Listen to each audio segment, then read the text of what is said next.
Hi, I'm Candice Malcolm with the True North Initiative, and today we're doing something a little bit different. I'm going to start doing longer sit-down interviews with some of the most interesting and impressive people that will come and sit down with me. Today I'm really excited about the guest that we have. Her name is Yasmine Mohammed. Yasmine is a super impressive woman. She has a really interesting life story. She's an author, a writer, and an activist. Her book is called From Al-Qaeda to Atheism. It's a story about her personal journey, which we're going to be talking about. She runs a website, Confessions of an Ex-Muslim, and she's currently involved in an advocacy project called Free Hearts, Free Minds, and we're going to talk about that project as well. So first, welcome. Thank you so much, Yasmine, for coming. Thank you so much for having me, Candice. Yeah, so I've heard about you, I've read about you, I've seen you on Twitter. You have a really active presence there, and it's great to see that. So why don't you just introduce yourself and tell us a little bit about who you are and sort of where you came from. Okay. Well, I was born and raised in Vancouver, Canada, and my parents came here from San Francisco. Originally, my mom is from Egypt, and my dad is actually from Palestine. But they decided to, after university, they decided to go to America, you know, the whole American dream. And they were there in the 60s, so peace, love, and hippie time. And they had my sister, and then realized that they wanted something more like a quieter life, a more family life. And so they moved to Vancouver. And that's where they had my brother, and then they had me, and then their relationship eventually fell apart. So neither of my parents grew up religious at all, but once their marriage fell apart and my mom was alone with 3 kids, she went looking around for community, for comfort, and unfortunately she went to the local mosque, and that's where she found her community and safety and security. And she also found a man who already had 3 children of his own, but offered to marry my mom as his second wife and take care of her. And I guess she was at the point in her life where she didn't really know what to do, and she was very young, because that's the thing, is you get married and have children very young. And so she did. She married him, and that was when I was between like 5 and 6 years old. And so just to stop you right there, what kind of mosque was it? Was it sort of like, was there a choice of several different mosques? Was it a Salafi mosque, or what would this be a normal mosque in Canada? It's just a normal mosque. Yeah, it's the only mosque that was there, actually. So it's surprising, because at the time, back in those days, it was not nearly as fundamentalist as it became later when the Saudi Arabian money came flowing in. Mm-hmm. Yeah, it was just a regular, the local mosque. And yet your mother was sort of pushed towards a more extremist or radical version. Yeah, super. She started covering her hair. She started, you know, all of a sudden we had to pray 5 times a day. We had to start memorizing this Quran. We were no longer allowed to have non-Muslim friends. I was no longer allowed to go swimming because I was showing too much skin. This is a 5-year-old. No longer allowed to ride a bicycle anymore. Like, there was just all of these rules came out of nowhere. And so I hated it. I hated this religion. I hated this man for bringing it into our home. I didn't understand. I hated that thing my mom had on her head now. I thought it was ugly. It was gray. And I just didn't understand why she was doing it. And the polygamy thing, I mean, is that common? It's so unfathomable for me in Vancouver, in this progressive left-wing kind of city, that these kind of practices actually exist. Yeah, it's actually quite common. All you have to, like, you're just married to one legally, mm-hmm. and then the other ones are just, you know, I guess it's similar to somebody being married and having his girlfriend on the side or something like that. So it's just like formalized within the religion. Mm-hmm. So they were Islamically married, but they didn't have any kind of civil. My mom didn't have any legal rights or anything like that. And that also allows for, you know, for her to get social assistance as a single mom too. And she wasn't alone in that. Like, that's a very common thing that happens with a man. He'll have his 4 wives. One of them will, you know, collect based on being his wife, and then the other 3 will collect as single moms. So it's pretty easy. It's actually it's common because of how easy it is. So in the Muslim world, if you were to have multiple wives, you have to support each one of them. So it's a lot more difficult. But here you can, and in the UK and, you know, in Europe, there is there's a lot of social assistance, so it makes it easier. Polygamy is a lot easier, actually. Wow. I mean, it's just so hard to, again, wrap your mind around that the Canadian government in some way is actually supporting this medieval, archaic institution that sort of represses women. Did you all live in the same house? We did all live in the same house. The Canadian government, I think that I know for sure people in the social assistance world and that ministry, they are aware that this is happening. I've seen some articles where they talked about how many millions of dollars are being basically stolen because this is, you know, these are through lies.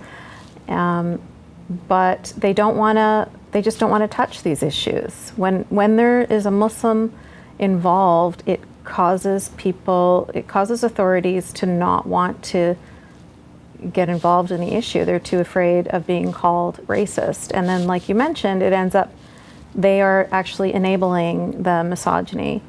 So, you know, one case is like FGM, for example, in the UK. It's been against the law there for 30 years. Mm-hmm.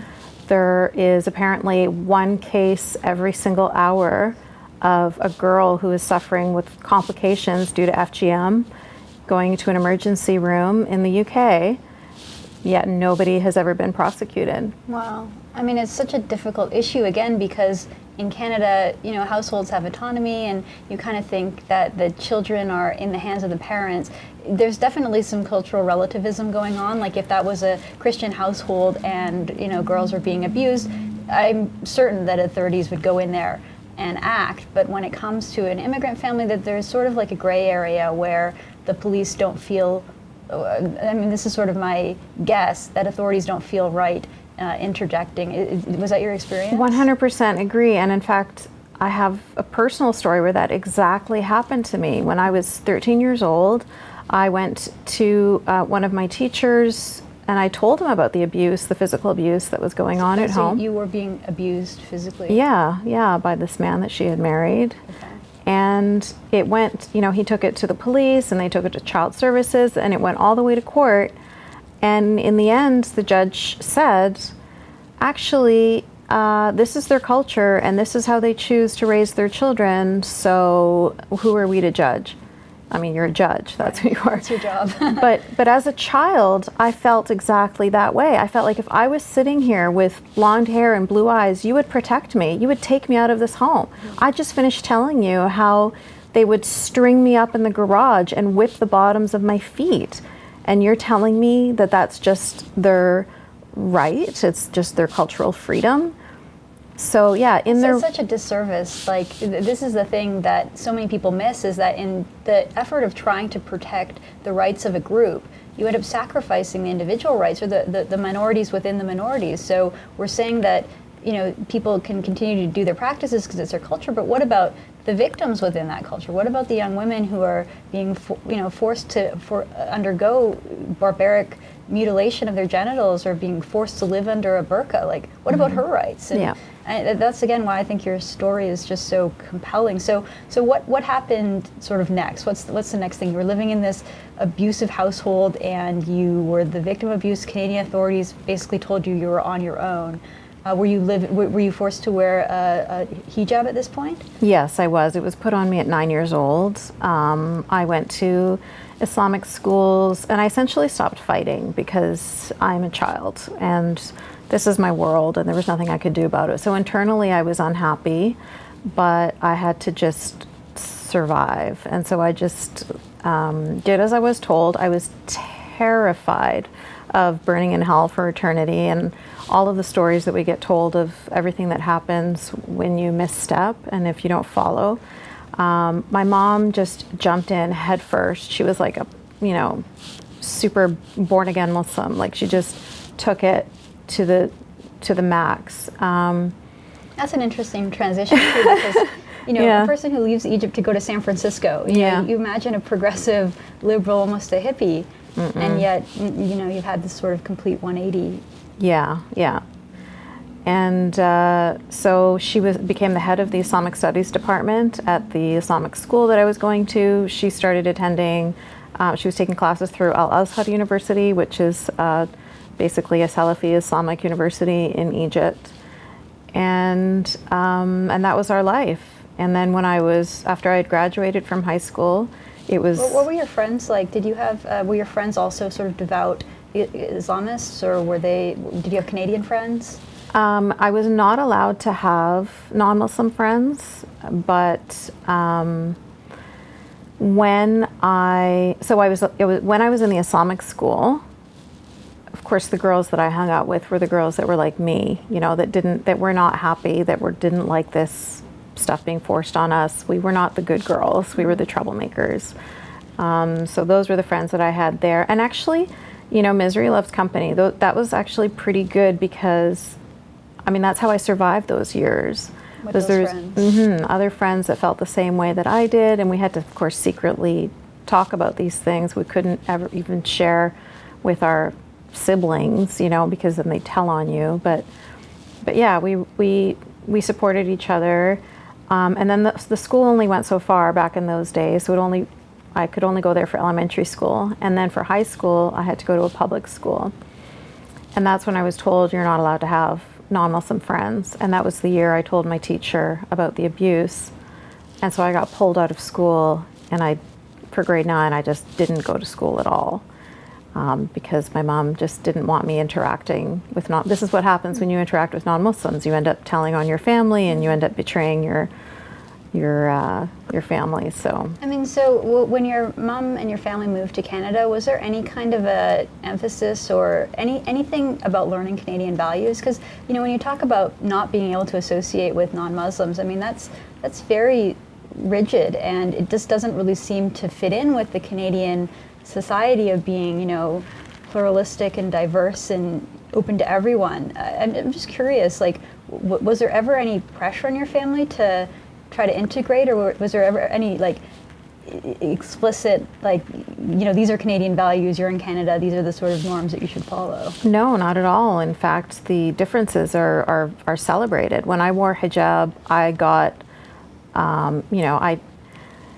you get treated differently. You get treated like royalty, essentially. I remember when my mom, growing up, it was really embarrassing because she would always claim racism over anything. She wants to return something, she doesn't have the receipt. And so they're like, sorry, ma'am, we can't, this is racist, and then she'd get what she wants. And so she used that card all the time.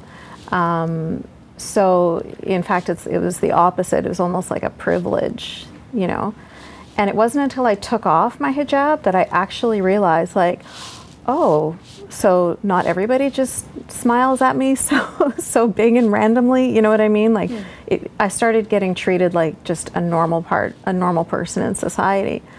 And I hadn't noticed that when I had the hijab on that I was actually being treated differently. People were more courteous. That's much more courteous. I think so much of the concerns that people on the left have is that there is this sort of anti-Muslim bigotry that exists in our society. So it's interesting to hear you say that it's actually the opposite. Yeah, and Ayaan Hirsi Ali, I don't know if she coined the term, but she's the first person I heard use the term Islamophilia. She's like, Islamophobia is not a thing. Islamophilia is a thing. And I think that's very true, especially in the States, how they have hijabis plastered all over, any flat surface. Yeah. All the advertisements for, even hair commercials, like L'Oreal shampoo. It's like cognitive dissonance. Yeah, they don't quite understand what's going on. Okay, so let's just continue on with your personal story there. So you finished high school in Canada, and then you went to Egypt, is that right?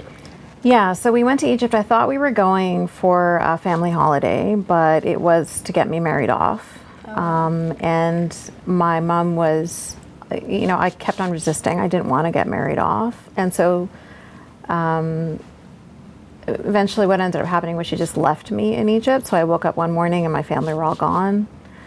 And she just left me there because she didn't want to deal with me anymore. I was just You were the rebellious daughter, and rebellious. I don't know. I was rebellious because I had, male friends. I didn't have a boyfriend, but I had male friends. You know, I never drank alcohol, I never smoked, I never even kissed a boy. Like, I didn't do anything, but from her perspective, I was just too much to handle. So she left me in Egypt, and then they just kept on trying to get me married off. And eventually I was able to get out of Egypt without being married off. What was it like to be in Egypt after being born and raised in Canada, sort of going back to the place where your heritage and where your mother came from? Well, it was a bit of a shock because I was expecting it to be like this wonderful utopia, because all I ever heard growing up was how horrible this country is and how horrible Canadians are and how horrible the non-Muslims are, and in Egypt this and Egypt is so much better. So I was really surprised to find an overpopulated, dirty, ripe with criminal activity, corrupt country. It was not at all what I was expecting. But I was there for 2 years, so I had to just make it work.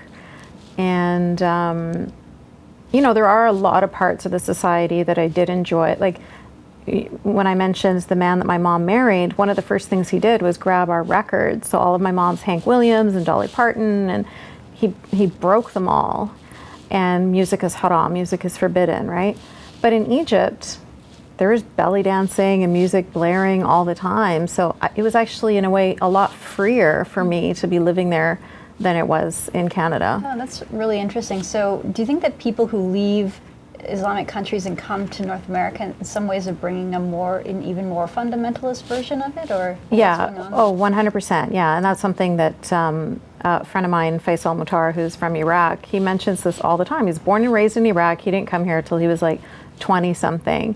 And he's shocked when he hears my life story and the life story of so many other Americans that, like me, grew up in extremely fundamentalist homes, went to these fundamentalist Islamic schools, and he's like, in Iraq we don't even do that. So yeah, I think it has a lot to do with them leaving their cultures behind and looking for community here, and then finding that their common element between them is their religion, because there weren't other Egyptians, there weren't other Iraqis, there weren't other Moroccans or whatever, but they were all Muslim. Okay. So they had that one thing in common, and so that's the thing that bonded them, so that's the thing that they all stuck to. So at your mosque and at your school in Vancouver, there were people from sort of From all all different over. countries. Okay. Yeah. Interesting. So you were in Egypt, then you came back to Canada? I came back to Canada, and I sort of came back to Canada on false pretenses. Like it was my way of just getting back home. I just wanted to get out of that country. So I had told my mom, they were trying to get me married to my cousin there, and I said, First cousin? The second cousin. Wow. And I said, yes, I'll marry him, no problem. I just want to go to Canada for just like a last How old was visit. he? Was he quite a bit older or similar age? He was similar age. I think he was maybe like 5 or 6 years older. It wasn't that big of a deal. Okay. But the man that I did end up marrying was 14 years older than me, but they didn't tell me that. I found out actually through reading his Wikipedia page years later. Oh, wow. Yeah. So. Okay, let's talk about that. So, yeah. So you came back to Vancouver and you were set up in an arranged marriage, or was it someone you met on your own? No, I did not meet him. It was totally arranged, and I had a very strained relationship with my mom at the time. So, she basically, I was threatened, like, you're not my daughter, I'm going to kick you out of the house, I want nothing to do with you. And I honestly wanted her to finally approve of me. I wanted us to stop fighting, and I wanted us to have a decent relationship. And so I kind of just succumbed. I said, you know what if I do it her way? All we've ever done is fight. What if I just follow it? What if I do walk on the Sirat al-Mustaqim, the thin, proper path that I'm supposed to walk along? I'm just going to follow what my mom says, and let's see if it actually does lead me to happiness, because I'm not happy right now. And so I did everything she said. That's a very mature realization. I think that that's something that a lot of people miss. You know, if you try to do what your parents do, maybe there's some virtue in that. So it's interesting that you had that maturity at that point, but it didn't necessarily work out. It didn't work out for me. And it wasn't really maturity. It was more desperation. Like I was flailing and fighting and I wasn't getting anywhere. So I just thought, fine, I give up. Like I'll just try this. Submission, like to giving it was, yeah. So I ended up marrying this man who almost, immediately, like maybe a week into our relationship, was the first time he beat me. We were living on the 17th floor, and he came home, and I wasn't wearing a hijab, and the curtains were open. And he started yelling at me and punching me and calling me a whore. And I didn't understand even what was going on until he's like, "Don't you see the curtains? You want everybody to see you?" And I said, "Everybody who? Seagulls? People in helicopters?" Like I could not believe this was happening. But as much as I thought my life was tough before, I had no idea that it could fall so much worse. I thought if I married him and if I followed my mom's advice and everything, things might get better. I wasn't expecting them to get so much worse. Okay, so let's keep going then. So you had a child together? Yeah, so I was put in niqab. He had brought... which is a full black, face covering. Full face covering. Even my eyes weren't showing. So it has like multi-layers, and there's a layer that goes over my eyes. I had these black gloves, black socks delivered from Saudi Arabia. I was going to say, can you even buy that at a store in Vancouver? No, everything. Now it's all sold online. But back in the day, you had to get all this stuff from Saudi Arabia. And I was essentially like a ghost, but covered in black instead of white, and not even the little eye holes. And that's how I would walk if I ever did leave the house. Essentially, I only left home for my prenatal visits. When I got pregnant with my daughter, I'd go to the doctor once a month. That's my only time, I'd say, to get fresh air, but there was no fresh air coming through this cloth. Right. Even in the summer, even when it was hot out. Yeah, you have to always wear it. I've heard some women who wear them say that it feels liberating. Just from I've never worn one, so I don't know if that has any truth to it, but how did you individually, personally feel being put in one of those? Candice, it is a portable sensory deprivation chamber. You can't see properly, you can't hear properly, you can't smell properly, you can't even feel things because you've got the gloves on. You're completely separate from, you really do feel like a ghost because you can see everybody and see everything, but they can't see you. And it's dehumanizing. There's nothing empowering about being erased. I didn't even realize how much my soul was just rotting inside of that cloth until I got away from him and I started to, find myself again and re-emerge as Yasmine. But that cloth really succeeds in completely erasing the human being. I wasn't Yasmine. Mm-hmm. I was just a black thing. So, it's such a difficult situation for Canadians. Like, when I see a woman wearing one of those in my apartment building in Toronto, there used to be a woman who wore one of those, and I never really knew how to interact with her. I almost wanted to, approach her as a friend and be like, you don't have to do this, you're in Canada, but I didn't know if she was, in there angry and hated me, or, I had no idea what was going on behind that. You can see her facial expressions. There was no connection whatsoever, and I just really felt a bit of sadness that this was happening in my apartment. Like, we lived in the same building, but we had such different lives. Did anyone ever approach you or talk to you, or were you just completely isolated when you wore one of those? I was completely isolated, and I wouldn't leave the house unless he was with me too. So that's also another deterrent from anybody speaking to me. But But I can imagine, like, you wouldn't know what it's like trying to speak to, you know, a piece of upholstery that's covered in a cloth. Like, you don't know what's under there, so you wouldn't know how to interact. Gauge the reaction. You can't see the face, see the eyes to see, you know, is this something that she wants? Does she want to talk to me? Does she want to be left alone? Like, is she smiling? Is she friendly? Yeah.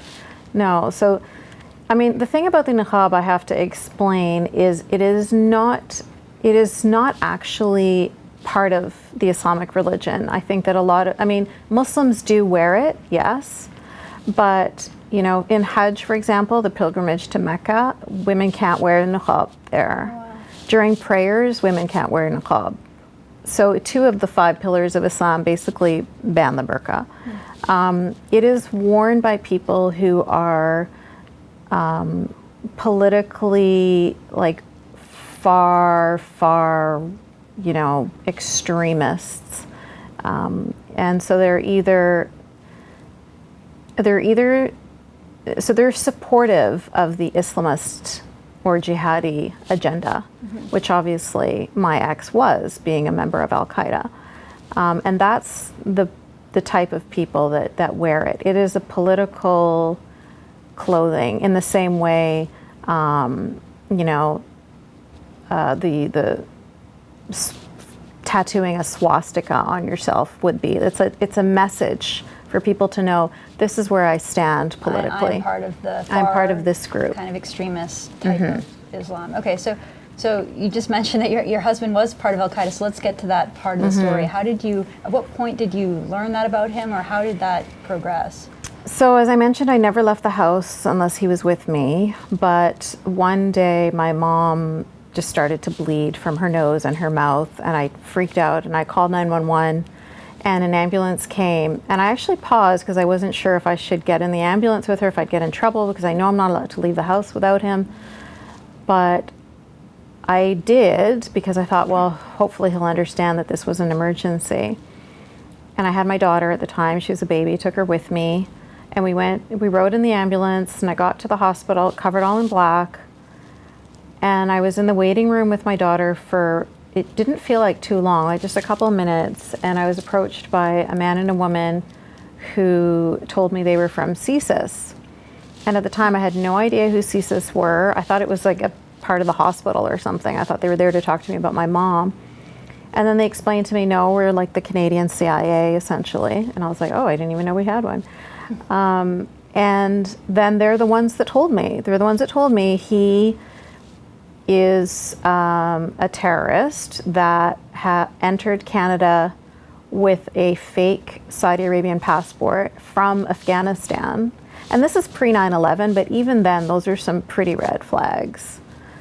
And Did you know that he was from Afghanistan, or what did you know about him at this point? I knew he was from Egypt. Okay. Yeah. But he would mention all the time that he wants to go live in Afghanistan, specifically in Peshawar. And he would always talk about wanting to go there and wanting to live there and, you know, raising our family there. And I always just ignored it. Like, I'm like, yeah, there's no way I'm leaving to Afghanistan, right? But he always wanted to get his Canadian citizenship first, and then talked about that's where the best place to live was. So CSIS tells you that he came to Canada illegally? Yes. And what else did they tell you? And then they told me that he was detained because he had a fake passport. And then basically, I don't know, somehow he got out of prison. I know now how he got out, but at the time I didn't know that it was actually bin Laden who had bailed him out. Osama bin Laden sent somebody from California, another person part of the cell, to come up and post bail for him. So that I actually learned from... He's a high-ranking official. Yeah, he was the leader of the Canadian cell, basically. Yeah, he was here for 9/11. Wow. So what was it specifically? Like, so CSIS tells you that this is who the guy is, so they're obviously tracking him. Even though he came with a fake passport, he managed to get past that. What was it that he was specifically doing in Canada, and what was he doing with you? I think that I think that he was here for 9/11. And I think that the Canadian government knew that something was up, and they decided to just track him. Because I was not in that hospital for very long before they approached me. So I feel like they were watching the house, and they were watching him, and they knew when I left the house. Waiting for an opportunity to get you alone to find out like whether you knew about it, whether you had information. Yeah. And you didn't know anything about it. I didn't know anything about anything. Did you know what Al-Qaeda was at that point? No. Because I probably would have had no idea what Al-Qaeda was before 9/11. No idea. I didn't know who bin Laden was. They asked me, and they showed me his picture. And only reason why I recognized him was I said, oh, there was a magazine with this person in it. And I saw him freaked out. He's like, what is this doing in the house? And I was like, I don't know. It was like a Time magazine or something. It was something written about bin Laden. And he was like, get rid of it, get rid of it. And so it was just such a weird thing for him to get upset over this person being in the magazine. And then that's why I recognized it when they showed me, like, do you know who this person is? And they had a lot of pictures and a lot of questions. And I think I was totally useless in responding to anything. I don't know if I was able to give them any good information. But we did stay in contact we continued to stay in contact all the way until Assam was imprisoned in Egypt. Okay, so this was after 9/11 or before? This is all pre 9/11. Even his arrest and everything like even that? his arrest. He was arrested in 1998. Okay, so for some reason he went back to Egypt and he was detained there? Well, he was, once I got away from him, like once I knew who he was, I wanted to get myself and my daughter away from him. Mostly my daughter. Like I just got like this surge of courage when I had to protect my daughter. So I'm like, I needed to get her out of here, especially since he talked about taking her to Egypt and getting her cleaned, getting her cut. Like FGM? Like FGM. Oh my goodness. And so, and they can't do that to girls until they're like 6, 7 years old. And so I knew I had a few years where I had to get her out quick. So when I got away from him and filed for divorce, and he was served with the papers, I think that's when he realized, like, okay, I just need to get out of Canada, because my ticket to Canadian, we were married, that's how he was going to get his citizenship, and I just ruined that by wanting to divorce him. It's just shocking to me that he came to the country illegally. He had a fake passport, and yet he was still able to stay. I mean, that just seems like bad national security policy. Yeah, and collect social assistance as well. Yeah, of course. Which I didn't know that. I thought I think that with immigrants there's like limitations or something, but maybe not with refugees. No, okay. Certainly not with refugees. Okay, so you kind of had the courage to leave your husband, and is that when you sort of had an awakening about the religion, or how did that happen? No, not yet. I just wanted to get away from him and wanted to keep my daughter in a safe environment. And when I found out he was in prison in Egypt, I felt safe enough to leave my mom's house at the time and go out and start going to school, and which was something my mom did not want me to do. She did not want me to go to university. She most definitely did not want me living alone, because I wanted to move out of her house with my daughter. But Muslim girls live either in their family's house or in their husband's house. They do not live alone unless they're whores. Really. It's really old-fashioned. I think that used to sort of be a general thing, maybe in like the 1930s or 40s. Yeah, but definitely. That's the way it is now. So it was just unfathomable that I would want to live on my own. So my mom left to go to Florida to visit my sister, and I took my daughter, packed our bags, and we basically just left the house, because I knew my mom would never agree. And then I got student loans, and I started going to university, and then I got into this love affair with Canada all over again. Nice. So I always loved Canada growing up, as I was always told, the non-believers are this and that, but like the shopkeepers were always really nice to me. Like my teachers were always nice to me. All the non-believers that are supposed to be evil were always really kind to me.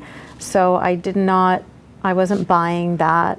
But when I went through that whole thing when I was 13 with the judge, then I started to really I just didn't trust anybody.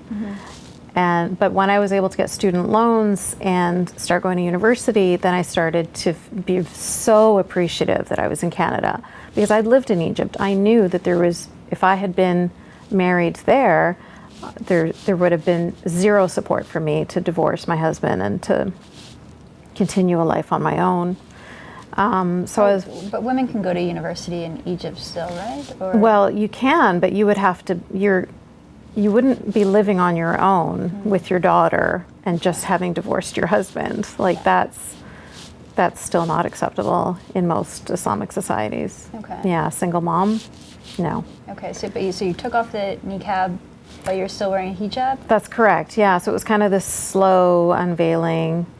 And when I was in university, I took a course called History of Religions, and that was my first time looking at Islam from an objective point of view, like just from an academic perspective, as opposed to this is the truth and you're not allowed to question it. So it's just like an overview of like all the world faiths. Exactly. And you learn about like sort of the foundations of the Abrahamic religions or something like that? That's right, that's right. And that's when I started to realize that everything that I had been told about this religion being, especially with the Quran, right, about it being so divine and there's no book like it and it's the literal word of Allah and it's this and that, you have to wash yourself, before you touch it, and it's not allowed to ever touch the floor, and there's all of this stuff about this book. And through that course, I realized that this is just plagiarized. Like this is nothing. There's nothing divine about this. It's interesting how all the religions sort of, like Christianity takes from Judaism. And they all sort of have similar themes. So you can see it with halal food. It's very much like kosher food, and some of the traditions definitely. Yeah, but you don't get told that as a Muslim. You get told that all the other stuff are lies, and this is the truth. So that was like the first thread unraveling for me. And it took a few years still after that. I mean, initially it was kind of this mix of being really, really scared because I didn't know anything else. This was all I knew. But then also really excited at the possibility that maybe I didn't have to follow this religion. Maybe I wouldn't burn in hell if I didn't do these things. And so yeah, one of the first things I did was take off the hijab. Okay. But did it feel like empowering, or was it strange? What was the feeling? It was really great. But I was only able to do it part-time in the beginning because I didn't want it to be super weird, just showing up to class one day without a hijab on, and I just didn't want so much attention on me. So I just kept it on during the day, and of course I kept it on in front of my mom. And I took it off by night when I'd go clubbing and drinking with my friends. So I kind of lived that double life for a little while. And then I just got tired of it. I just wanted to be me. I wanted to take it off full time and just, this is who I wanted to be. And so when my mom asked me to drive her to the doctor one day, I thought, you know what? This is the day. She's going to see me without a hijab on. I took it with me and I had it in the back seat just in case I lost my nerve, but I said, okay, this is it. Like I got to just live my true self. And she almost didn't get in the car, but then she wanted to get in and shut the door so that she could yell at me without people on the streets hearing her. But she just completely flew off the handle, and basically she said, if you're taking off the hijab, then your next step is leaving the religion. And so it's my duty as a Muslim to kill you before that happens, because I'm not going to be punished for eternity for raising a non-believing daughter. Was she serious? She was absolutely serious. Seriously? Yeah. Oh yeah. My mom is a very religious person, and she doesn't think things through in like the way you would just the way she thinks things through is by looking at the religion. What does the religion say I should do? Mm-hmm. And that's what she does. Does that make sense? Mm-hmm. So it wouldn't even cross her mind to think like, oh, this is my daughter, or like to look at it from that perspective. What about Canadian laws? I mean, there are, unfortunately, very sadly, there are cases of honor killings that happen in Canada. There's a high-profile Shafia case out in Kingston. So, like, when she's saying this kind of thing, I mean, would she have actually done it in Canada? Would she have taken you to Egypt? Or what? I mean, what was the threat that you felt like you faced? Well, when I was growing up, I was always told, we'll just tell everybody that you moved to Egypt. Meanwhile, you'll just be buried in the backyard. So this is the kind of thing that girls get threatened with. You know, honor killings, honor violence is, you know, it's pretty prevalent. So, but this was when I was growing up and she'd make those threats, they would work. I'd be scared stiff. Mm-hmm. But this time, her soul was on the line. This time, she was not going to allow me to ruin her chances of going to heaven. And that's how I knew that she was really serious, because she worked really, really hard to be a good Muslim and to do everything right. Mm-hmm. And so I wasn't going to come along and mess that up for her. Okay. That's kind of where she was coming from. It was just like her sincere religious duty that she had to raise Muslim children, and if they didn't... Again, I kind of go back to, like, why did she move to Canada? Why would she choose to be part of a secular Western society if she had these, like, very firm, strong beliefs? I mean, it just, you know, everyone has their own life, their own choices, but it just seems like it doesn't quite fit that she would want to be here. I asked her that question a million times myself. Mm-hmm. She would always say, I never wanted to come here. It was your father that brought me here. I don't know why she stayed. I really don't know. I think maybe it was just, life here is just easier. You know, she was able to go on social assistance. And, you know, she, at the Islamic school where she was the head of the Islamic Studies department, she was a big deal because she spoke Arabic. Most of the other people didn't. And Muslims generally, you know, treat Arabic-speaking Muslims differently. They see them as like the ones that can really read the Quran and really understand it. Like a higher status? Mm-hmm. It's interesting because, you know, Canadians, maybe naively, we think that people are so grateful to be in Canada and that they're just going to love it here. They're going to leave, you know, the unfortunate parts of their culture behind and just embrace Canadian life. And I think that our entire society is built around that kind of idea that people are just going to be super grateful to be in Canada. And I think a lot of newcomers are. I think that's true. Accurate, but it's sort of like...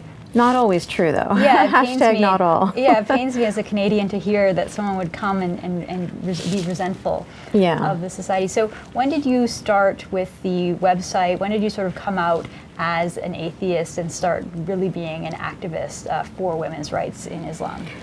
That happened in 2014, so the infamous episode with Sam Harris and Ben Affleck on Bill Maher, where Sam Harris was just talking about the concentric circles of the different kinds of Muslims. He was talking about how there was jihadis and there's conservative Muslims and moderate Muslims and, you know, and stuff like that. And nothing that he said was in any way not factual or in any way offensive. And Ben Affleck just jumped down his throat. And that's when I realized, like, growing up, I had always been told that Islam was totally different. It was exceptional. It was the only truth. Nothing else, you know, none of the other religions are as valuable or as important. They're all lies, basically. This is the only truth. And when I took that Islamic Studies course, that's when I realized, no, all of these religions are all coming from the same place. It's just people trying to make sense of their surroundings. And, you know, some of it has good parts, some of it has not so good parts. But I mean, Islam was written 1400 years ago. So yes, it's full of misogyny and it's full of, you know, they're endorsing slavery and things that were normal in that society. Moral values from that time. Exactly. But that's not the kinds of things we should be pulling into 2018. But what I realized after that Bill Maher episode was that everybody treats Islam the way I used to treat it. Everybody thinks Islam is this special, sacred cow that we can't talk about and that we have to treat with kid gloves. And that's kind of what made me feel like, Ben Affleck, who made a movie criticizing Christianity, all of a sudden has a problem with criticizing Islam. And it was just so incredibly hypocritical.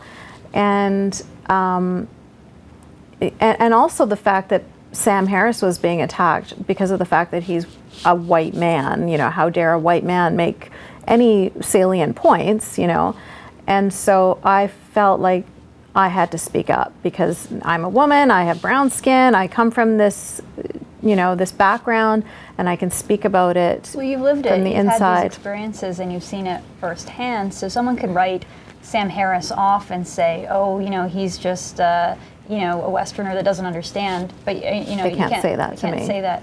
But before the shooting happened, we were talking about before the cameras are rolling, I should say, how identity politics has really taken over our lives in an unfortunate way. But this is an aspect of sort of that identity politics because people on the left and people who do hold Islam up oddly in a different light and don't want it to be criticized, they would have a hard time criticizing you. Do you face criticism from those people, or are they sort of afraid to? Oh no, I face criticism. Okay. Yeah. But it's a lot less criticism now that I have taken on the name Yasmine Mohammed. So in the beginning, I was anonymous. Okay. And there was this assumption that I was just somebody who was just a racist Islamophobe looking like a to troll. cause. Yeah. Okay. Yeah. But ever since I came out with my identity, people are a lot more hesitant to throw those slurs at me.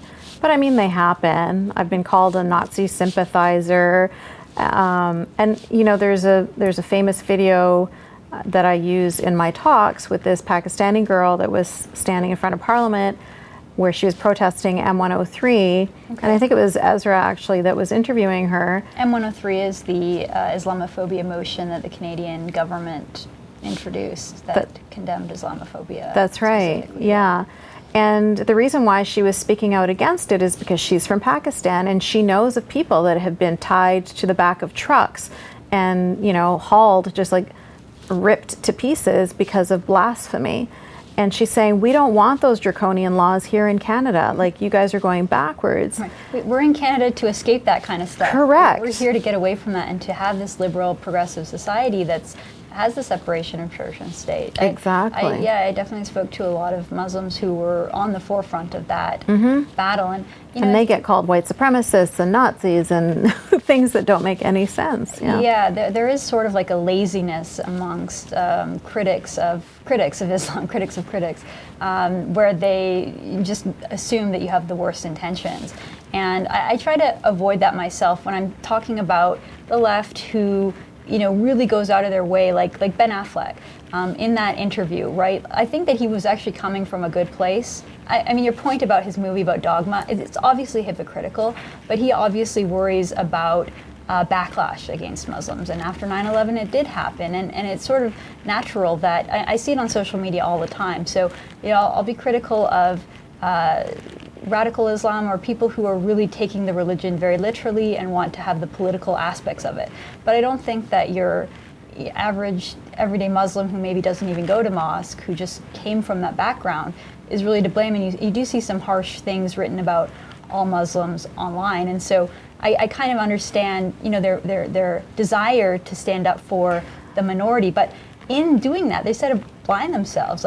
They've created a different standard. They've, guilty of cultural relativism and all that kind of stuff, where they kind of say, because we're worried about backlash against Islam, let's just not criticize it, which is even more problematic. Do you think that there's anything to that? Do you think that it's fair what they're doing, or have they just completely missed the boat? I do think that they've completely missed the boat. I mean, I do understand, like you said, I do understand that their heart is in the right place, but when I speak out, when I criticize Islam, my objective in doing that is I'm trying to say there are victims here. look at how women are treated. Look how LGBT are treated. Look how minorities in Muslim countries are treated. So when I'm speaking out against the, Sharia law, for example, that's what I'm speaking out against. I'm speaking out against the oppression. I'm speaking out against women that when they remove a scarf off of their head, they get imprisoned. Like, these are things that we need to be talking about. Yeah. And I understand we're that seeing that in Iran right now. Social media is really enabling us to see that unfolding. But women literally getting arrested and thrown in prison for 20 years for the crime of taking off the hijab. So.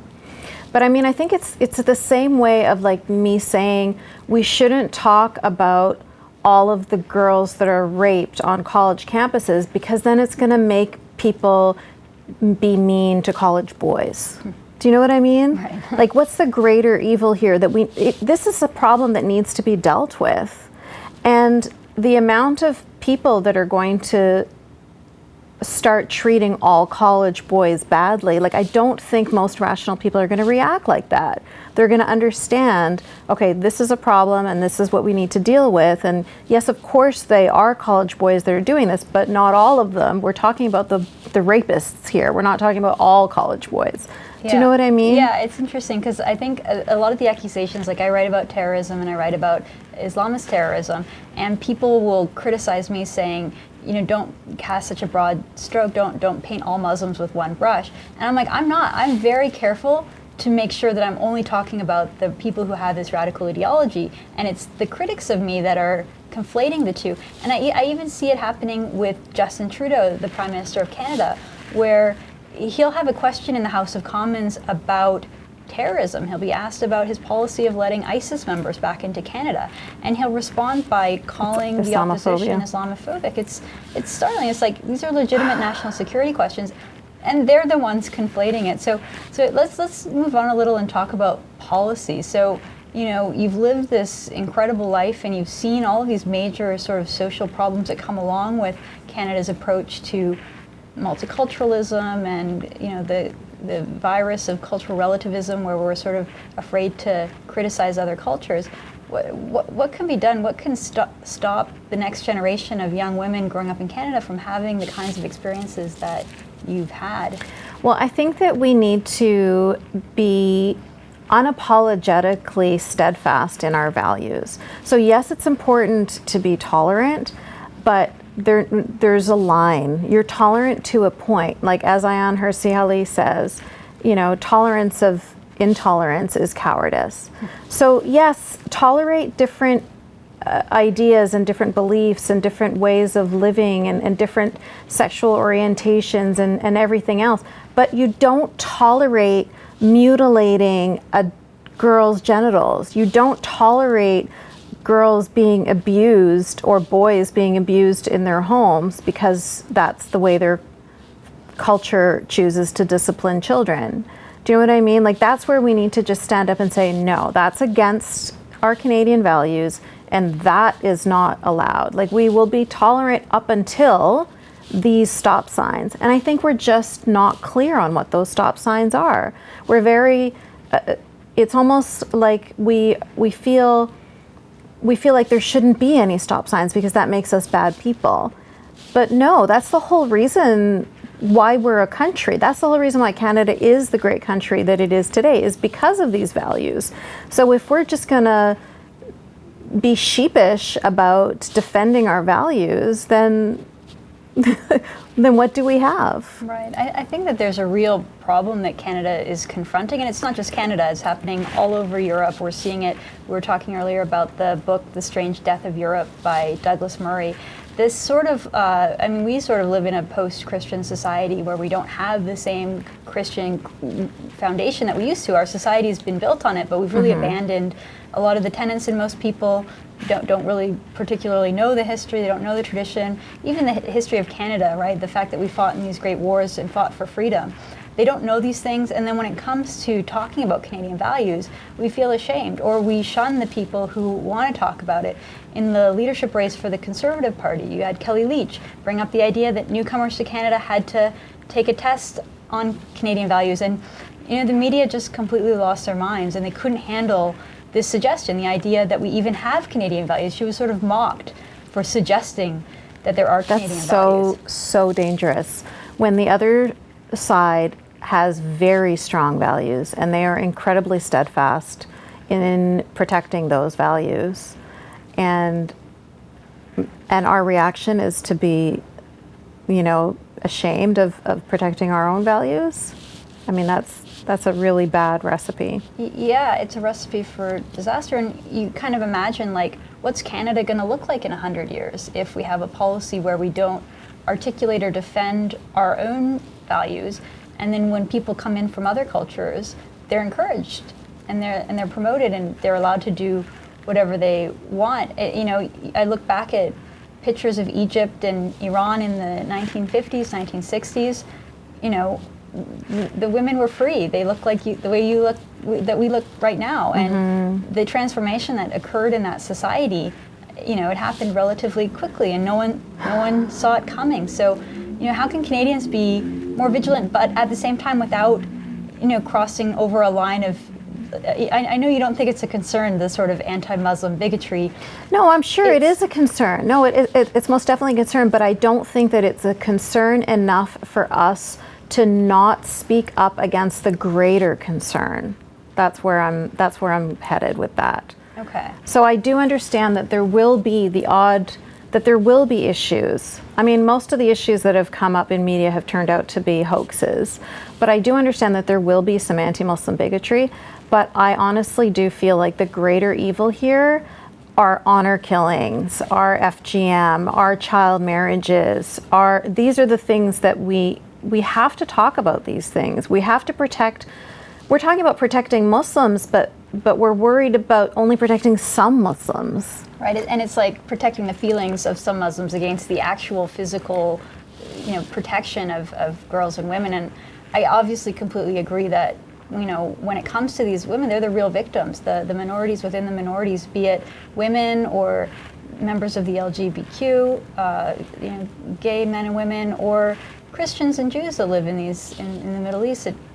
Their numbers don't even really exist anymore. Yeah. I don't think that there are any Jews left in Egypt, and there used to be. I think there are 6 Jewish women left in Egypt. Well, there you go. After 4,000 years of being in that country. Yeah. So obviously there's a lot to be vigilant against. Tell us a bit about the activism that you do, the work that you do with the Free Hearts, Free Minds project. So Free Hearts, Free Minds was developed out of necessity. So once I became open, I started getting inundated with messages from people all over the world, telling me their stories, asking me for help, asking me for advice, and I just was not equipped to deal with it all.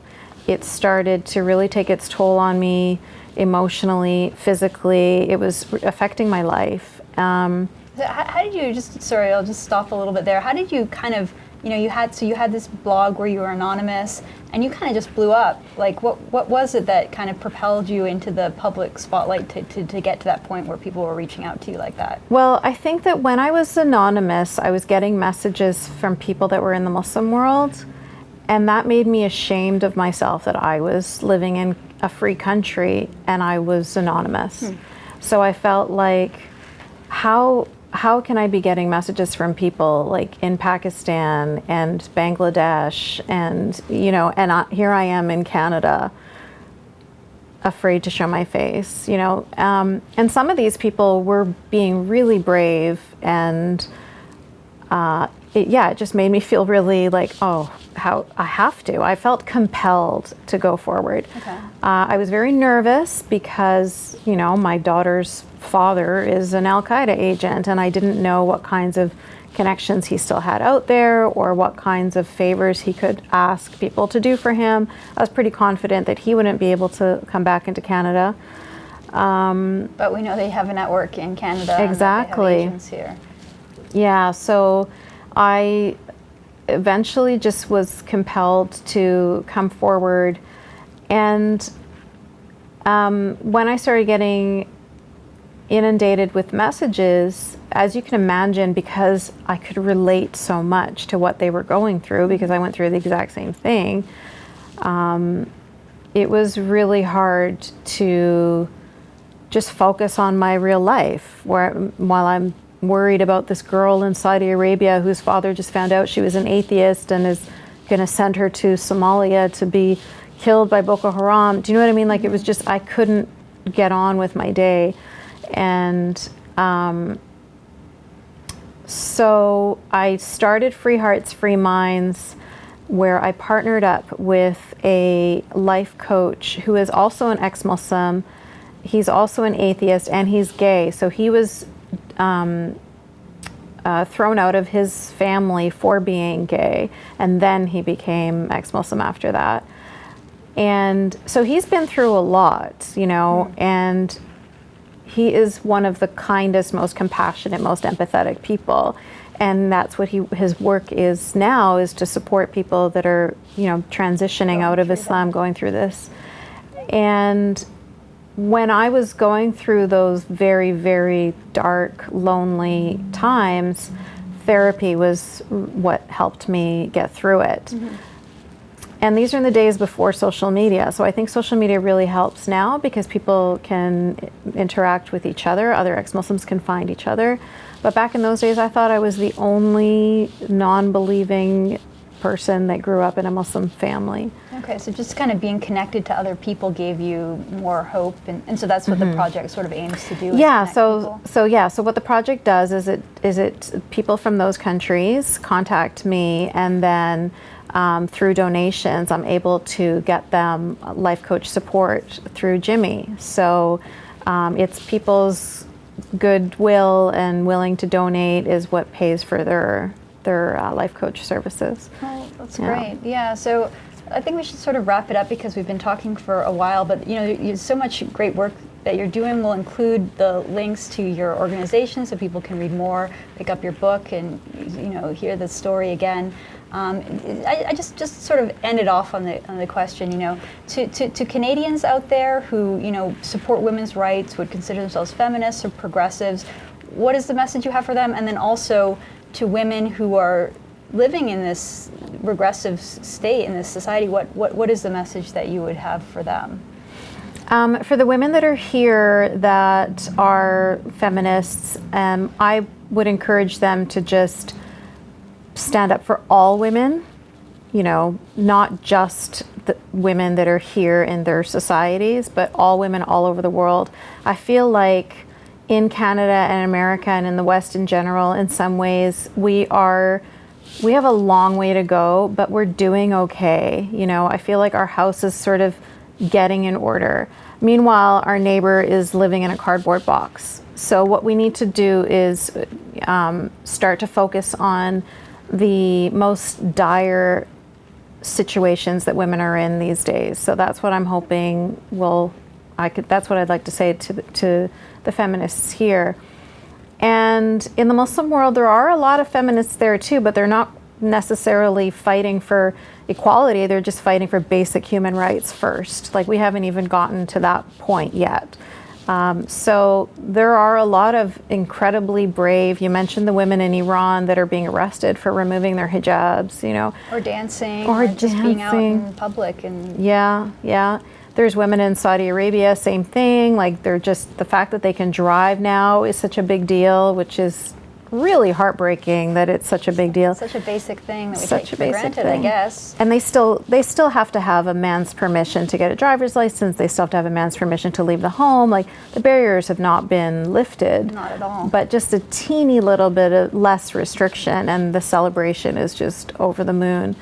So to those women, I say, just, you know, continue fighting, and hopefully all women, you know, hopefully we will band together and we will support each other more.